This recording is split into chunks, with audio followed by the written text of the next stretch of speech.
सम्मानित साथियों, नमस्कार। मैं एस.के. उपाध्याय, ग्रामीण कृषि विस्तार अधिकारी, सारंगपुर, मालवी कवि। आज इस हिंदी दिवस के अवसर पर अपनी स्वरचित कविताएं आपको प्रस्तुत कर रहा हूँ। आज हिंदी दिवस है। हिंदी शुद्ध बोलने का सभी लोग कहते हैं कि हिंदी शुद्ध बोलना चाहिए, परंतु मैं तो कहता हूँ कि हिंदी और संस्कृत दो ऐसी अबला नारी है जिनका अंग्रेजी से इश्क जारी है। बिना इन दोनों भाषाओं को उपयोग करे कोई शुद्ध हिंदी बोल नहीं सकता अंग्रेजी को। तो उसी अवसर पर मैं अपनी कुछ कविता की पंक्तियां प्रस्तुत कर रहा हूँ कि हिंदी हमारी मातृभाषा है, ये हम सब जानते हैं। हिंदी हमारी मातृभाषा है, ये हम सब जानते हैं। इससे हमारी संस्कृति है, ये हम सब मानते हैं। हिंदी हिंदुस्तान की आत्मा है, दिलों का स्पंदन है। फिर क्यों हिंदी के शुद्ध प्रयोग पर इतना बंधन है?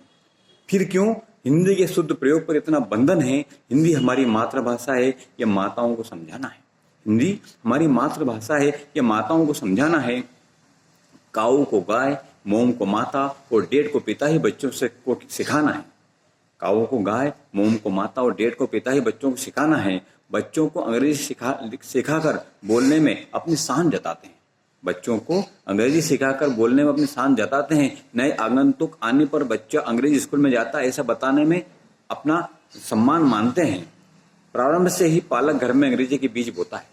प्रारंभ से ही पालक घर में अंग्रेजी के बीज बोता है। केवल हिंदी दिवस आने पर ही शुद्ध हिंदी का रोना रोता है।